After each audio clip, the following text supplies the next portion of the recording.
It's not possible for someone to shark an owner from other countries. Ntabwo bishoboka ko umuntu atekereza ko afite ububasha ku bindi bihugu. Or what they're doing with Cuba now. Ubuse nibiki bari gukorera Cuba? Because they kept Venezuela, because so much of that is democratic. Nibiki bakoreye Venezuela? Ese yo niyo demokarasi? In which paragraph and in which one? Yakomeje agaragaza ko icyo gihugu cyifuza kongera gukoloniza ibihugu byo muri Amerika y'Amajyepfo nk'uko byari bimeze mu 1823. Na meya w'umujyi nawe ndaza kumugeraho wa Kigali nawe barandwana nawe. Inama nakugiriwe yize. Twatangiye kubishyira mu bikorwa. Gutangira bivuze iki?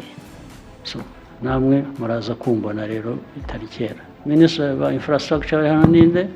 Njye nitwa Kelodie, ibi n'ibindi bitandukanye reka tubirebere hamwe muri iki kiganiro. Check 1 2. They got it going on, homie. Let's do this. Ereka nizere ko meze neza mu buryo bwose udahwema gukurikira Isi Yose nawe njye nitwa Kelodie, reka tubane mu nkuru zigezweho guturuka mu Rwanda kugera mu mahanga. Perezida Paul Kagame arambiwe abayobozi bicara bapanga igenamigambi ry'ibikorwa ariko rikarangirira mu nyandiko. Nibikozwe ugasanga bikorwa mu buryo busa nk'ubwo kwikiza aho gukora ibikorwa byagutse kandi birambye. Asoza umwiherero w'abayobozi b'inzego z'ibanze n'abo ku rwego rw'igihugu mu karere ka Bugesera kuwa 23 Werurwe 2026, Perezida Paul Kagame yavuze ko arambiwe rwose kumva amagambo aho kwerekwa ibikorwa. Ibi Perezida Kagame yabivugiye ko nyuma y'umwiherero abo bayobozi bakoze imyanzuro y'ibyo biyemeje ariko ntibagaragaze uko izashyirwa mu bikorwa. Perezida Kagame yagaragaje ko imikorere nk'iyo ibigamije gusiga icyoho hagati kugira ngo ibyo biyemeje nibitanakorwa hazabura ubiryozwa. Ababwira ko hari hakwiye kuba mu mwanzuro ugaragaza ukuntu iyo myanzuro izasuzumwa ko hashyizwe mu bikorwa utakoze icyo yagombaga gukora nawe akabiryozwa. Perezida Kagame yagize ahagurutsa Minisitiri w'Ubutegetsi bw'Igihugu Dominique Habimana ngo asobanure uko iyo myanzuro izashyirwa mu bikorwa, ariko undi amusubiza avuga ko bazajya bahura bakisuzuma bakarebaho ibikorwa bigeze. Iki gisubizo ntabwo cyanyuze Perezida Paul Kagame wahise avuga ko ashaka kubona hari abayobozi baryozwa inshingano mbere y'uko bongera guterana. Yagize ati nawe muraza kumbona muri minsi mikeya, nawe uraza kumbona n'abameya n'abo bandi mugomba kuba mukorana muraza kumbona.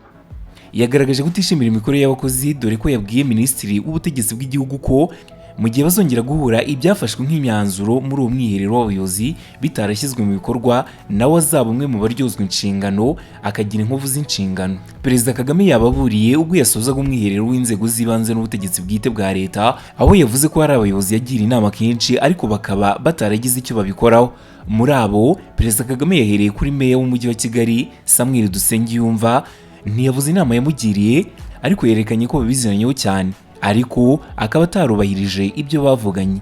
Yagize ati meya w'umujyi wa Kigali urabizi kenshi ko hari ubwo nifatiraga imodoka nkaza mu mujyi nkabona ibintu nkakugira inama nkagenda hanyuma nagaruka mu mujyi nkongera nkabisanga nkongera nkagutumaho nabyo biraza guhagarara rwose ku buryo bumwe cyangwa se ubundi, one way or the other. Urabizi ibyo ngusubiramo nkabikwereka urabizi. Aha meya w'umujyi wa Kigali yavuze ko abizi ndetse na Minisitiri w'ibikorwa remezo Jimmy Gasore bigaragaza ko ikibazo kijyanye n'ibikorwa remezo iki kibazo gisa naho cyarenze imbaraga za meya, kuko ngo byageze aho Perezida amubwira ati ndagufasha kuko uyu mujyi ubamo byinshi maze tugushyire ikipe irimo polisi, ingabo, abashinzwe umutekano ndetse n'abashinzwe ibikorwa remezo mu bikurikirane. Kuri ibi nabyo Perezida Kagame ati inama nakugiriye urayibuka? Meya nawe ati twatangiye kubishyira mu bikorwa.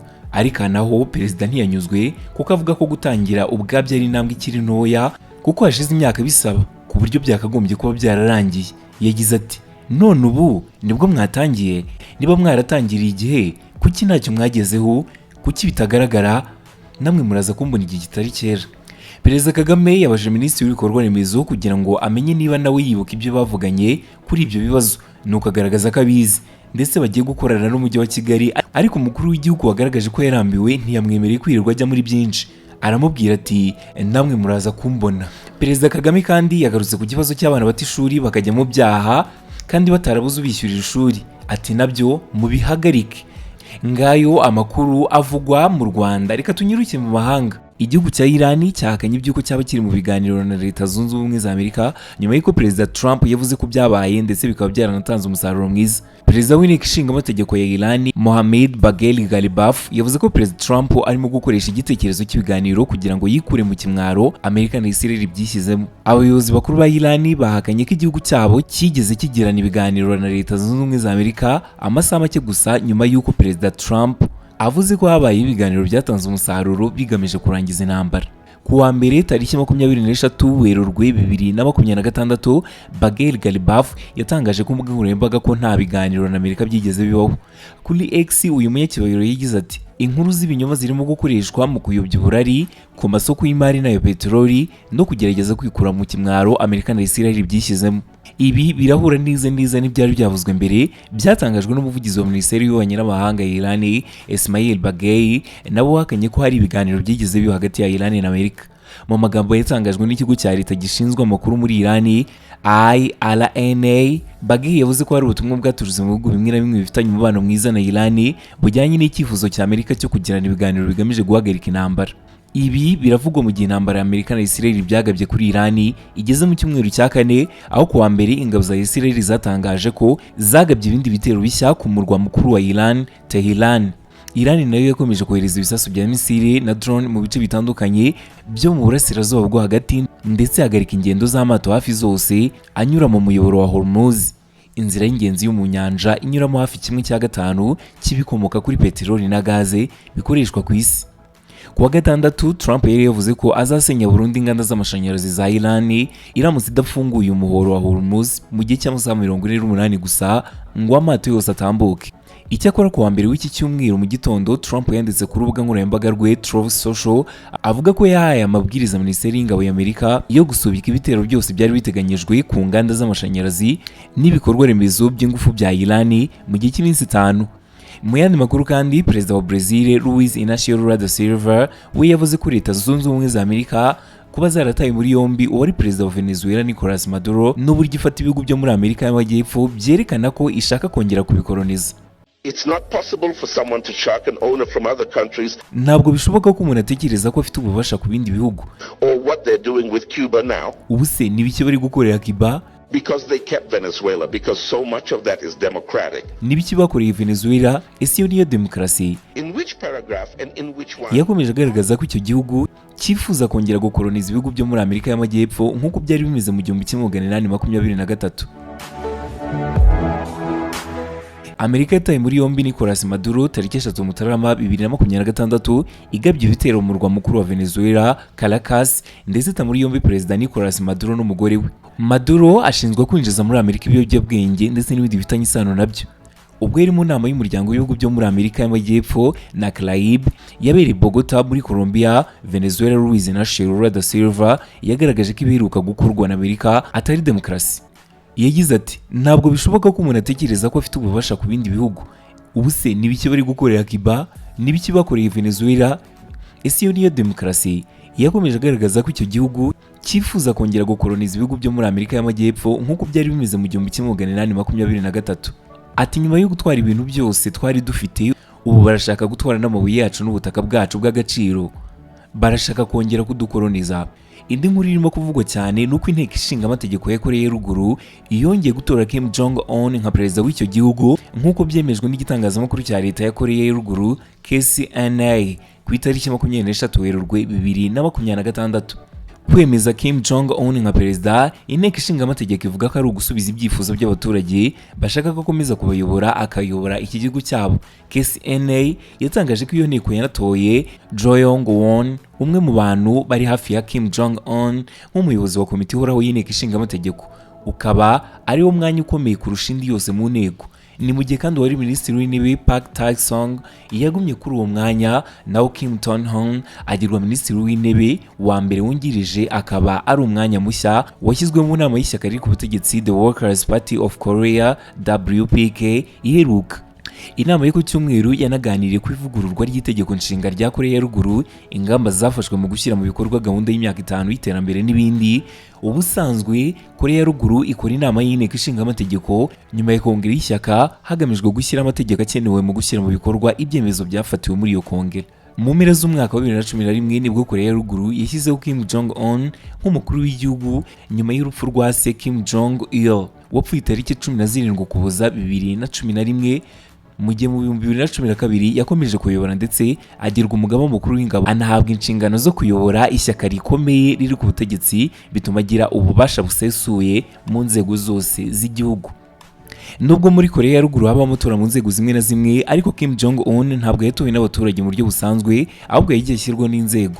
Perezida wa Korea ya Ruguru Kim Jong Un yavuze ko nta kizabuza igihugu cye umugambi wo gukomeza gukora intwaro za nuclear ndetse no gufata Korea y'Epfo nk'umwanzi w'ibihe byose. Ibi Kim Jong Un yabigarutseho mu ijambo yagejeje ku bagize inteko ishinga amategeko muri Korea ya Ruguru nk'uko byatangajwe n'ikinyamakuru KCNA ku wa kabiri. Yaravuze ko kandi nta gishobora gusubiza inyuma umugambi wa Korea ya Ruguru wo kuba mu bihugu bitunze intwaro za nuclear no kurushaho kongera umubare wazo hagamijwe ubwirinzi. Yakomeje avuga ko izi ntwaro ari ingenzi mu mutekano w'igihugu, ituze ry'akarere ndetse n'iterambere mu by'ubukungu. Perezida Kim Jong Un yavuze ko kugeza ubu afata Korea y'Epfo nk'igihugu cy'abanzi ndetse aburira abayobozi bayo ko nibagerageza gutera Korea ya Ruguru nta mbabazi bazagirirwa. Umukobwa wa perezida wa Korea ya Ruguru Kim Joo-ae yagaragaye atwaye igifaru na samuri inyuma, byongera gushimangira ko uyu mwana yaba ari gutorezwa kuzasimbura se ku butegetsi.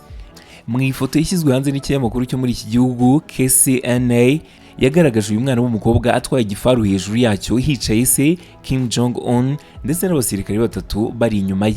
Ibi bibaye mu gihe uyu mwana akomeje kugaragara cyane mu itangazamakuru ari kumwe na se, ibishimangira ko ashobora kuzasimbura se kuko uba umukuru w'igihugu. Byatangiye kuvugwa ko uyu mwana w'umukobwa ashobora kuba arimo gutorezwa kuzasimbura se ubwo yerekezaga se mu ruzinduko rw'amateka yagiriye i Beijing mu Bushinwa. Uyu mwana kandi aherutse kugaragara ari kumwe na se bitoza kurasa. Ibi byose birimo kuba mu gihe ubutasi bwa Korea y'Epfo bwemeza ko Kim Jong Un afite undi mwana w'umuhungu mukuru kuri Kim Jae, ariko rero se yanze ko agira ahantu na hamwe agaragara mu itangazamakuru. Indi nkuru nakubwira kandi, Minisitiri w'Imari muri Israel Bezalel Smotrich yatangaje ko igihugu cyabo gikwiye gufata umwanzuro kigafata ubutaka bwo mu majyepfo ya Libani mu murongo wo guhashya byuzuye umutwe wa Hezbollah uhabarizwa ukomeje kubazengereza. Ku itariki 23 Werurwe 2026 uyu muyobozi yavuze ko umupaka uhuza Israel na Libani ugomba kwimurwa ukagera ku mugezi wa Litani uherereye mu birometero 40 uvuye ku mupaka uhuza ibihugu byombi ujya muri Libani. Mu ntangiriro za Werurwe 2026 nibwo Israel yatangije ibikorwa byo guhashya mu buryo bwuzuye umutwe wa Hezbollah. Uyu mutwe wari watangije ibitero kuri Israel uvuga ko ugamije guhorera uwari umuyobozi w'ikirenga wayo Ali Khamenei wishwe mu ntambara igikomeje na n'ubu iri kuba hagati ya Israel na Iran na Amerika.